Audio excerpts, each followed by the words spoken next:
प्रणाम प्रभु। प्रणाम माता।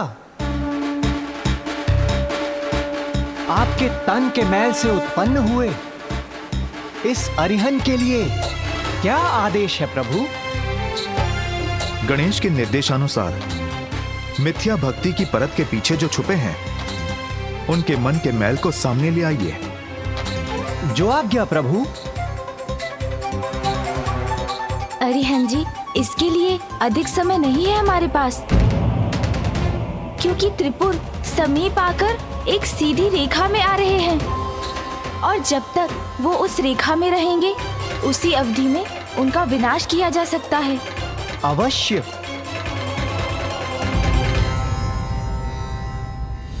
त्रिपुर के एक रेखा में आने के पूर्व इन असुर सैनिकों को जीवित करूंगा।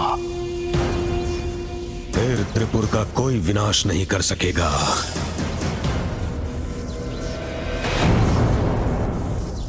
यज्ञ की अग्नि तो मंद पड़ती जा रही है। इस अग्नि को और तीव्र करने की आवश्यकता है। मुझे और आहुति देनी होगी। रुकिए गुरुवर, इसकी कोई आवश्यकता नहीं।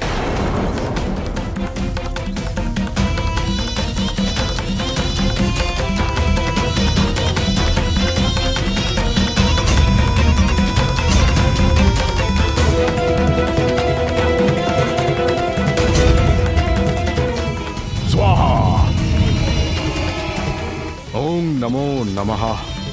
गुरुवर, अब ये यज्ञ कदापि नहीं थमेगा। शीघ्र ही चरम पर पहुंचेगा अपने। आप चिंता मत कीजिए गुरुवर, मैंने भंडार को पुनः यज्ञ सामग्री और घृत से भर दिया है।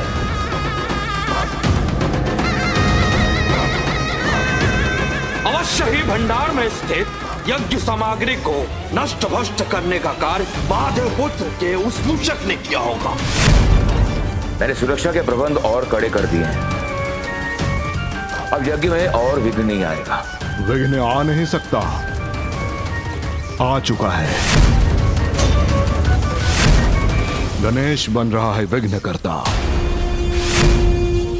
देवताओं पर असुरों का आधिपत्य स्थापित करने की हमारी गुप्त योजना ज्ञात है उसे।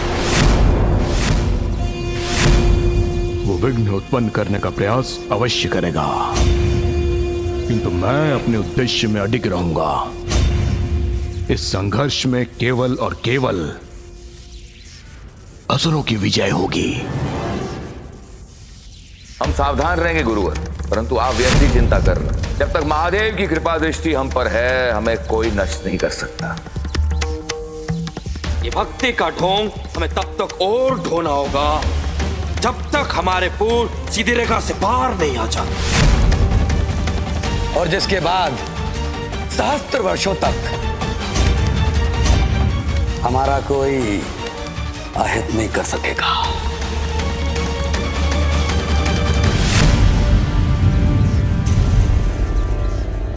त्रिपुर के एक रेखा में आने में कुछ ही समय शेष है।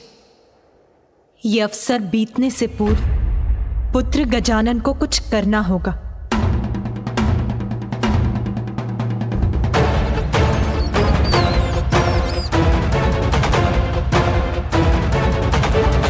अरिहन जी, आप मेरी योजना भली भांति समझ गए ना?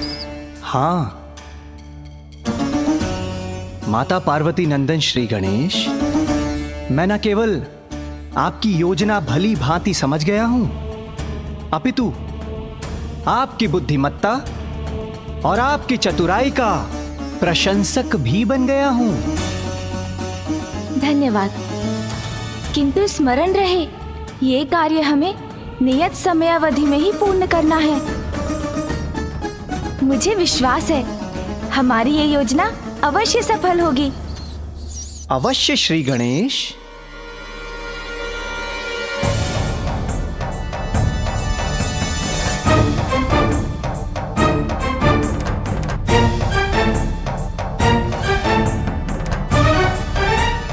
मैं नारायण का अंश अरिहन त्रिपुर में प्रवेश का इच्छुक हूं। त्रिपुर में प्रवेश का इच्छुक हूं। नारायण का अंश यहाँ क्यों? गुरुदेव शुक्राचार्य ने कहा था कि सावधान रहना, तो हम सावधान ही रहेंगे। अरिहंत से भयभीत होने की आपको आवश्यकता नहीं है। मैं तो यहाँ अपने नवीन मित्रों की सहायता हेतु आया हूँ।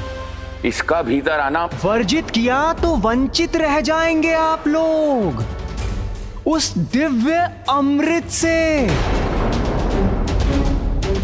और यदि इस अरिहंत को प्रवेश करने दिया तो समस्त त्रिपुर वासियों के सुख और समृद्धि का एकमात्र स्रोत वो दिव्य अमृत, वास्तविक अमृत प्राप्त कर लेंगे आप।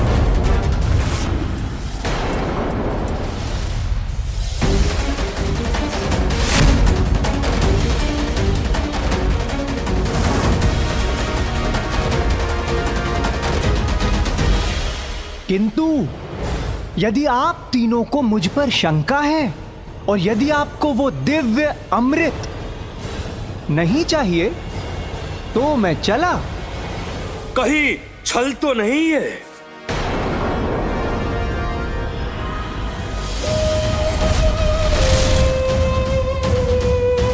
नारायण के अंश होकर उनके शत्रुओं के लिए अमृत क्यों लाए हो तुम? आपका कहना उचित है। अंश हूं उनका, मित्र नहीं, सेवक हूं उनका, किंतु शुभ चिंतक नहीं। जिस प्रकार आप असुरों को कोई भी स्वीकार नहीं करता, ठीक उसी प्रकार इस अरिहंत का भी तिरस्कार किया है स्वयं नारायण ने। नारायण के मैल से उत्पत्ति हुई है मेरी, इसीलिए मुझे अपनी स्वयं की इस उत्पत्ति को वो आप असुरों के समान मैल ही मानते हैं। और इसलिए ये स्वाभाविक है कि मेरी और आपकी मित्रता हो जाए।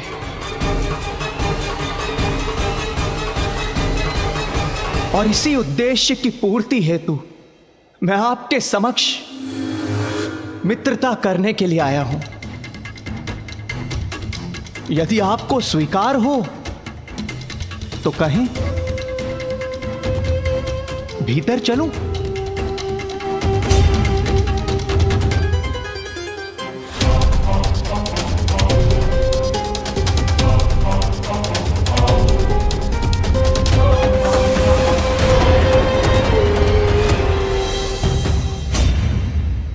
अरिहंत जी तो अपने बुद्धि के बल पर त्रिपुर के भीतर प्रवेश करने में सफल हो गए। अब प्रतीक्षा है कि वो किस प्रकार उनका ढोंग सामने ला पाते हैं।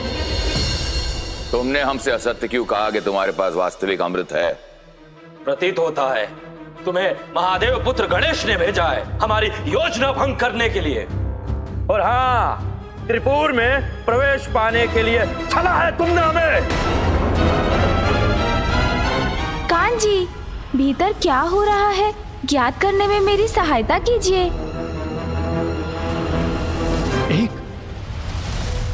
एक विषैली छाया का प्रकोप है आपके मन पर, इसीलिए तो आप दुखी हैं, अत्यधिक चिंताग्रस्त हैं, तनाव में हैं आप और इतने भयभीत हैं। किंतु आपके दुखों का नाश करने वाला, आपकी इस विषैली छाया को हटा देने वाला दिव्य अमृत है अरिहंत के पास।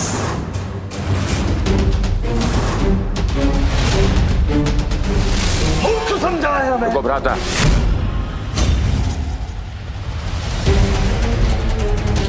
तुम कौन से विष को हटाने की बात कर रहे हो? हम तुम्हें एक और अवसर देते हैं। तुम हमें यह बताओ कि त्रिपुर वासियों के लिए तुम ऐसा कौन सा वास्तविक सुख लाए हो?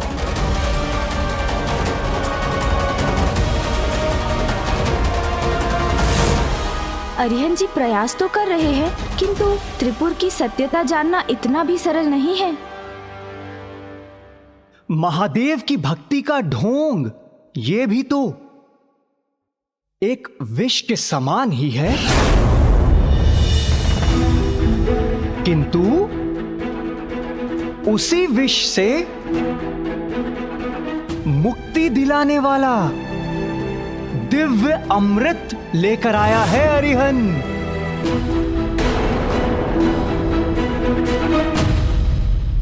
आपकी बुद्धि और आपके हृदय, इन दोनों में केवल और केवल एक ही प्रबल इच्छा व्याप्त है, और वो है भोग, विलास, आनंद उठाने वाली इच्छा।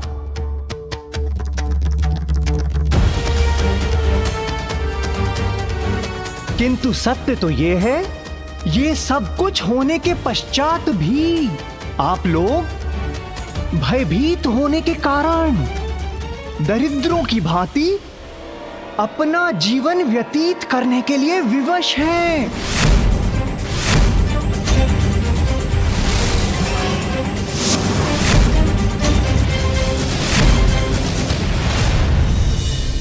हमें भयभीत पुकारने का दुस्साहस कैसे किया तुमने?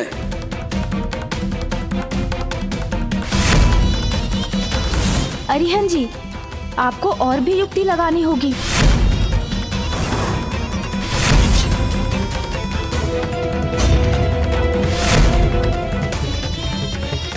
शिव भक्ति का ढोंग करते करते कठिन धर्म का पालन ऐसे घोर कष्ट उठा रहे हैं आप, और त्रिपुर जैसे संपन्न पुरों के अधिपति होते हुए भी काम, लोभ, मोह, मदिरा, इन सब से दूर क्यों हैं आप? क्योंकि शिव भक्ति से हमें सुरक्षा प्राप्त होती। त्रिपुरासुर, कैसी भ्रांति में जी रहे हैं आप? सर्वशक्तिशाली, सर्वज्ञाता, साक्षात भगवान महादेव को आप तीनों की ये ढोंगी भक्ति भली भांति ज्ञात है।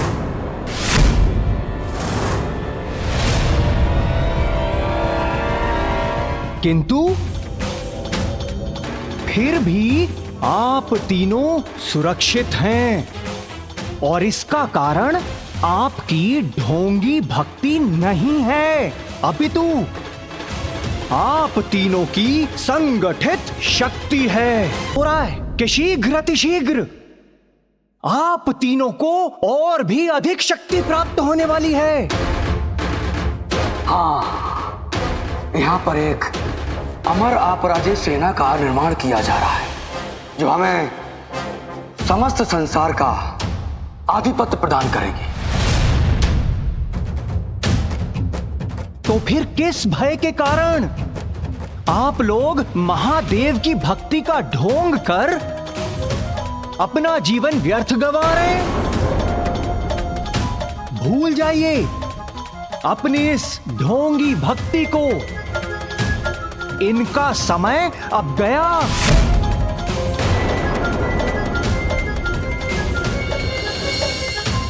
पहचानिए अपनी शक्तियों को।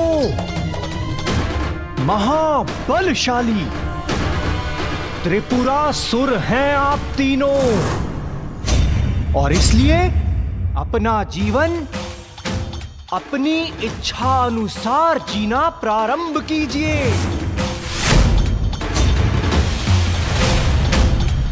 ये नारायण अंश सत्य कह रहे हैं, हमें भला किसका भय?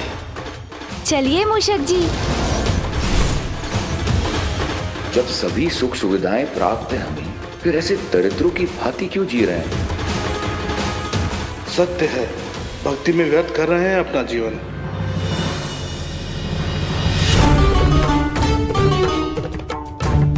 पिताश्री, अब शीघ्र सत्य आपके समक्ष आ जाएगा, जब त्रिपुरासुर द्वारा आपकी झूठी भक्ति समाप्त होगी। और सत्य शीघ्र आपके नेत्रों के समक्ष प्रकट होकर आपको विश्वास दिला देगा।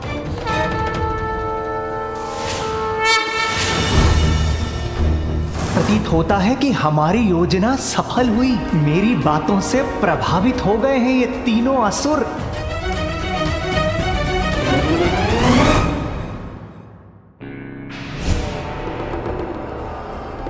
भ्राताओं, गुरुदेव शुक्राचार्य ने हमें सचेत किया था, इसलिए हमें इसकी रमजान में नहीं पड़ना चाहिए।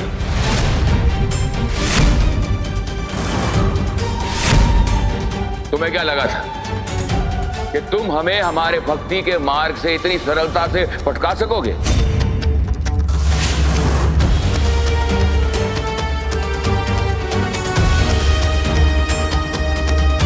पुत्र, मेरे भक्त किसी भी स्थिति में भक्ति के मार्ग से नहीं डिगेंगे। आपको विश्वास दिलाने के लिए मुझे कुछ और प्रयास करना होगा।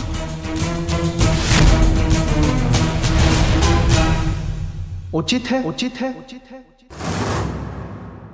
अरिहंत को ऐसा प्रतीत हो रहा है कि आप त्रिपुरासुर उस दिव्य अमृत के सुख का स्वाद नहीं लेना चाहते, और ना ही आप तीनों को मेरी बातों पर विश्वास है।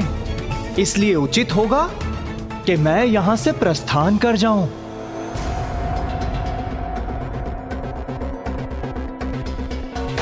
कोई अमृत नहीं है तुम्हारे पास, इसलिए अमृत के नाम पर हमें मूर्ख बनाने का प्रयास कर रहे हो।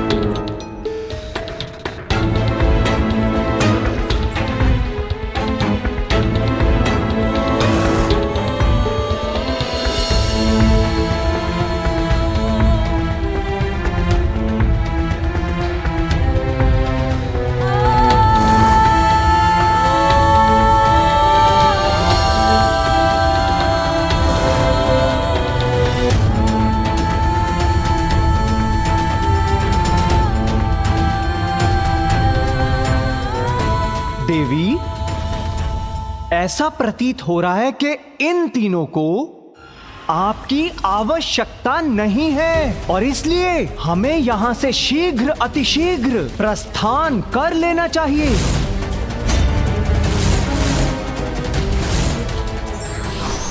बुद्धिमान व्यक्ति वही होता है जो तब तक प्रयास करता है जब तक